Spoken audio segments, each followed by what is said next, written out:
Guys, Dom here. So it's been a few weeks since I last did a YouTube video. Not gonna lie, I've been a little bit slack, at least with YouTube videos. I was kind of madly preparing for the Melbourne Knife Show that I had this weekend. So yeah, no, that's done. Hopefully we can get more videos out. Hopefully. I know that I say that almost every single time I do a video that I want to do more. So maybe this time I'll actually stick to it. Maybe. Anyway, so yeah, Melbourne Knife Show was this weekend. And I had a pretty good show, met a lot of really good people. A lot of subscribers, actually, which is pretty cool. And, yeah, had a lot of fun, talked to a lot of guys. And as soon as I got back, I basically slept all of Monday, which was heavenly. I haven't had a day where I could just not work and just sleep. It was brilliant. Anyway, it doesn't take a lot to get me happy. Anyway, so... good show, sold a few things, and I had a few sales on the website actually, so I don't have as much to show you as I would have liked, because I shipped it all out today. This is what I do have. I've got 5 of these left, and if you guys have looked at my website, you'll have seen the contender design. And this is actually a blank for them. And they're in 154 cm, and they've got all sorts of crazy shit going on, like two-tones, hollow grinds, rock textures, that sort of stuff, kydex.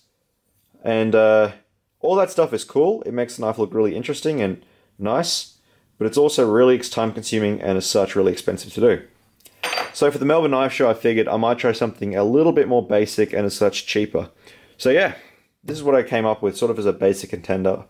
I don't know if I'll do these again. I have plenty of knives in this sort of price range already, so I don't know if I'll ever do a batch of these again, but I do have 5 of these now. So let's start off with this one, because it's probably the best example of them. So first up you see leather sheath.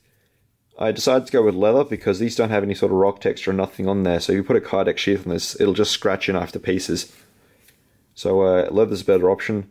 Plus this is a pocket sheath, so you can actually chuck this in your pocket and it'll sort of break in and mold, just mold around the knife and that sort of stuff. And also I had the sheaths made a little bit longer than normal, so that they actually cover up most of the knife. So when it's in your pocket, it's not going to scratch up against the blade or any keys, and the sheath's going to take most of the wear, which actually looks really cool. I love that look of that sort of chewed up leather from keys and wear over the years. That's something I really like.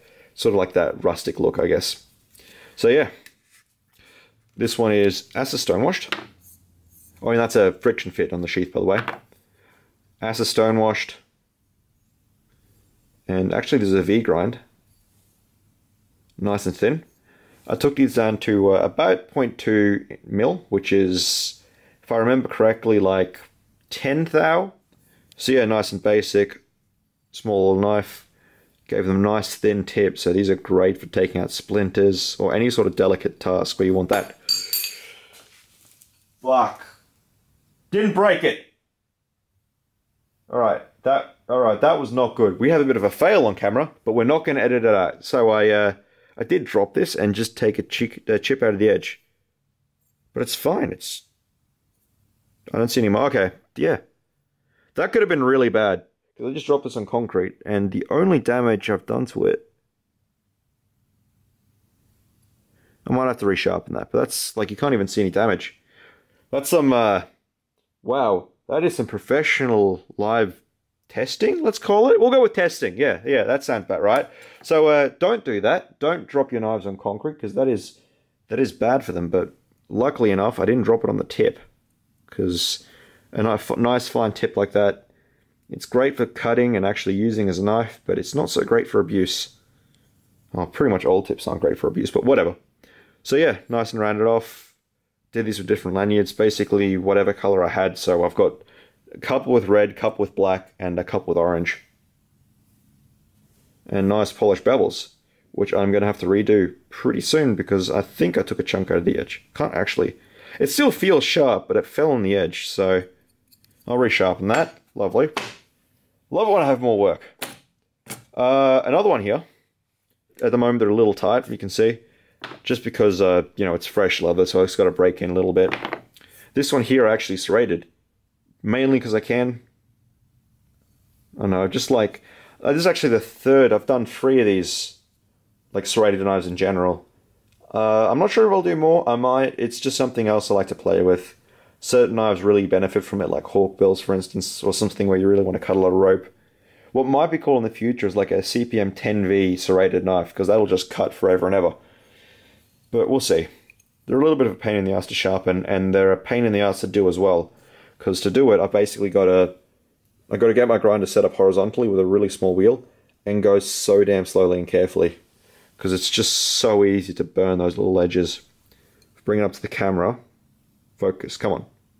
Fuck you, camera, focus. There it goes. See, all you have to do is swear at your camera enough and it'll listen. That's totally not how electronics work, but we'll pretend it is. So you see those little those teeth between the scallops? They are so easy to overheat. Just a little bit of heat and they ruin the temper so quickly. So very, very careful when I do that. It's pretty much mandatory. Plus it's a pain in the ass to line these all up and have them looking good. But they do cut fairly well. So yeah, 2 of those. Don't know if we'll ever do them again, but I have serrated versions. And we have this one. That's another plain edge one. Nice mirror polished edges on these. And the plain edge ones especially, just ridiculously sharp. So yeah, I'm not going to go through all these, because pretty much once you've seen one, you've seen them all. And yeah, thanks for watching. I'm going to have to go and fix this, because I am a dumbass who drops knives on camera. So yeah, thanks guys, and I'll see you in the next video.